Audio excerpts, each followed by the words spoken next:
അടയ്ക്കാൻ free water അല്ലേ, ചുമ്മാ വന്നോട്ടെ എന്നാ പറഞ്ഞത്. ചേട്ടൻ ഇങ്ങനെ തല്ലിപ്പൊളിയായി നടക്കുന്നത് പോലീസ് ഓഫീസറായ അനിയന് നാണക്കേടാണെന്ന് പറഞ്ഞു. പുല്ലന്റെ അടുത്ത് വെച്ചാവൻ പറ എന്ന് പറഞ്ഞു. പിന്നെ ഞാൻ പറഞ്ഞു, നല്ല തെങ്ങും കള്ള് വാറ്റിയ ചാരായം എടുത്ത് വെച്ചിട്ടുണ്ട്.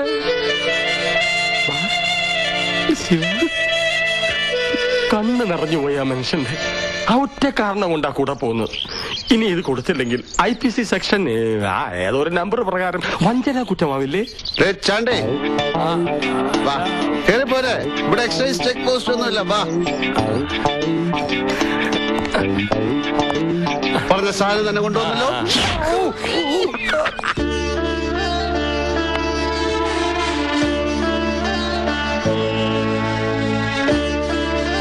ഇനിയിപ്പോ തുടങ്ങും വെടിക്കെട്ട്. ശിവരാമ, നീ എന്താടാ ഇങ്ങനെ? പലരും ചോദിക്കാറുണ്ട്, മനസ്സിലായോ? നീയും ചോദിച്ചിട്ടില്ലേ? ആ മോളത്തെ മുറിയിൽ ആരെങ്കിലും ഉണ്ടോ നോക്ക്. ഉണ്ട്. ഞാൻ ഇങ്ങനെ ആവാൻ ഏറ്റവും വലിയ കാരണക്കാരനാത് സുധീഷ് നമ്പ്യാർ IPS. ചാരന, സ്വന്തം ചേട്ടനെ ഒറ്റ കൊടുത്ത ചാരൻ. ഈ മുറിയില് കൂമനെ പോലെ തുറച്ചു നോക്കിക്കൊണ്ടൊരു സാധനം നിപ്പുണ്ടോ നോക്ക്. നോക്കടാ. എല്ലാ ദിവസവും നോക്കുന്നതല്ലേ? അതെന്റെ അച്ഛൻ. എന്റെ അച്ഛൻ. എന്റെ അച്ഛന്റെ അത്രയും വിദ്യാഭ്യാസം ഉണ്ടോ നിന്റെ അപ്പന്? എവിടെ? നമ്പ്യാർ സാറിനെ പോലെ LLB LLM ഒന്നുമില്ല, വെറും 2ാം ക്ലാസ്സാ. പക്ഷെ നാട്ടുകാരെന്ത് പറയുമെന്ന് പേടിച്ച് നിന്റെ ഏതെങ്കിലും ആഗ്രഹത്തിന് എതിര് നിന്നിട്ടുണ്ടോ അപ്പൻ? അപ്പന് എന്നിട്ട് LLB LLM MN നമ്പ്യാർക്ക് ട്യൂഷൻ എടുക്കാൻ പറ. എന്റെ സന്തോഷം മുഴുവൻ എന്നേക്കുമായി തല്ലിക്കെടുത്തിയ കശ്മലനാണത് 1ാം പ്രതി.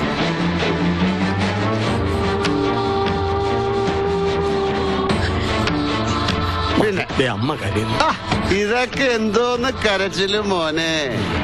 ഇതിനേക്കാൾ ഉറക്കെ ചങ്കു പൊട്ടി കരഞ്ഞിട്ടുണ്ട് ഞാൻ ഒരു രാത്രി മുഴുവൻ. തിരിഞ്ഞു നോക്കിയില്ല ഇവര്. നിനക്കറിയാവോ ചാണ്ടി, ആ രാത്രി ഒരു തെറ്റും ചെയ്യാത്തൊരു പാവം പെൺകുട്ടി അതിക്രൂരമായി കൊല ചെയ്യപ്പെട്ടു. എന്നെ അതിന്റെ കാരണക്കാരാക്കിയത് ഇവരാ, ഈ ക്രിമിനൽസ്.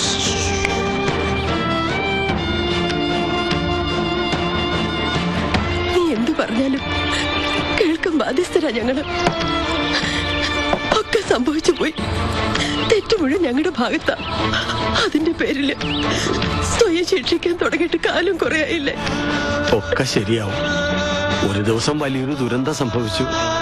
അതിന് പരിഹാരമായി വേറൊരു നല്ല ദിവസം ഉണ്ടാവും. എന്റെ ജീവിതത്തില് ഇനി നല്ലതൊന്നും ബാക്കിയില്ലടാ ചാണ്ടി. ഇനി വേണ്ട ശിവ, ഇനി ഇതേ ഉള്ളൂ. ചങ്കും കരലും കത്തിക്കരിഞ്ഞ് ഇവരുടെ മുമ്പിൽ കിടന്ന് ഉരുകി തീരണം. ഇനി അതൊക്കെ മാറ്റിമറിക്കുന്നൊരു ദിവസം ഇനി അത് വരാൻ പോകുന്നില്ല.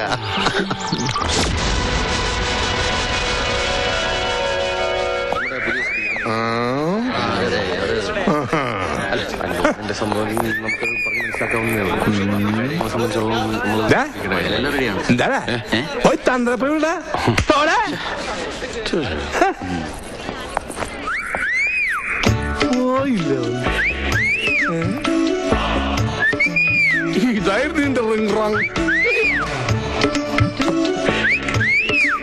ഹലോ, നിങ്ങളാരാ? ഞാൻ ചിദംബരം, ദലാൽ ബാങ്കിന്റെ വളരെ വേണ്ടപ്പെട്ട മാനേജർ അല്ല, ഒരു ജോലിക്കാരൻ. ഫോൺ പാർവതിക്ക് കൊടുക്ക്, വേഗം വേണം. ഓക്കെ, കൊടുക്കാം.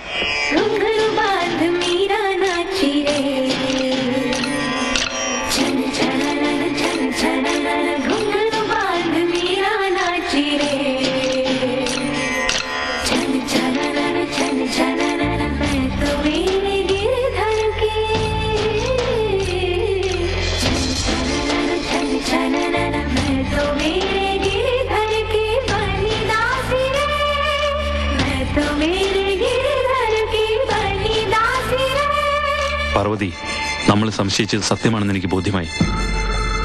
സംഗതി ഇന്ന് തന്നെ നടത്താനാണ് അവർ പ്ലാൻ ചെയ്തിരിക്കുന്നത്. നിന്റെ ചെറിയച്ഛൻ ഉദ്ദേശിച്ച പോലെ നടന്നാൽ അടുത്ത കൊല്ലം ഇതേ സമയം നിന്റെ ഡെത്ത് ആനിവേഴ്സറി ആയിരിക്കും അയാൾ ആഘോഷിക്കുക.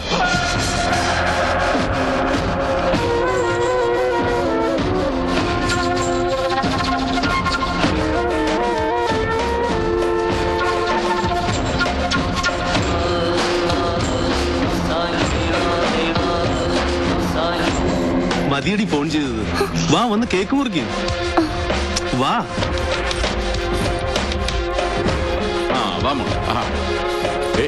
ഇതെന്താ മോളുടെ മുഖം വല്ലാതിരിക്കുന്നത്? അത് അവളുടെ പപ്പയെ ഓർത്തിട്ടാവും.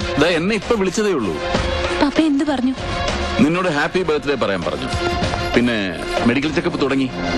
He will be back in 2 weeks.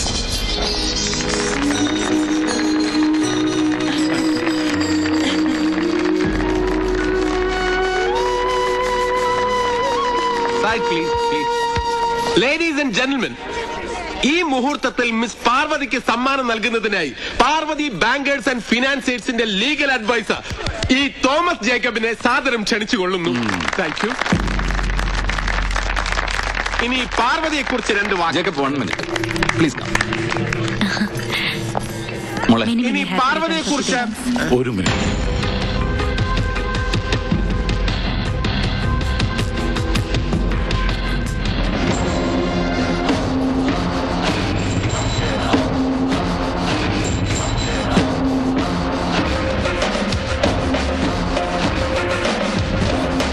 Praveen, താനെന്താ ഇവിടെ? സാർ, അത് പാർട്ടിക്ക് ക്ഷണിച്ചിരുന്നു. പാർട്ടിയൊക്കെ ഇവിടെ നടന്നോളൂ. തന്നോട് നാളെ രാവിലെ ഹൈദരാബാദ് ഓഫീസിൽ എത്തണമെന്നല്ലേ പറഞ്ഞു? ഉടനെ പുറപ്പെടാം സാർ. എങ്കിൽ പുറപ്പെട്ടുള്ളൂ. പൊയ്ക്കോളൂ. ആ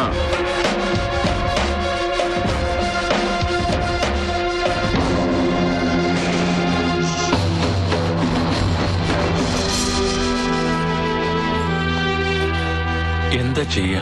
ഞാൻ അയാളുടെ വെറും ഒരു ജോലിക്കാരൻ. പോവാൻ പറഞ്ഞാ പോണ്ടേ? എന്തായാലും പാർവതി, നീ വളരെയധികം സൂക്ഷിക്കണം. ആ 2 പേരെ നീ കണ്ടില്ലേ? അവര് നമ്മുടെ കളക്ഷൻ ഏജൻസാ. തികഞ്ഞ ക്രിമിനൽസ്. 2ഉം 3ഉം കൊലപാതകങ്ങൾ ചെയ്തവര്. എന്നെ എങ്ങനെയെങ്കിലും രക്ഷിക്കണം.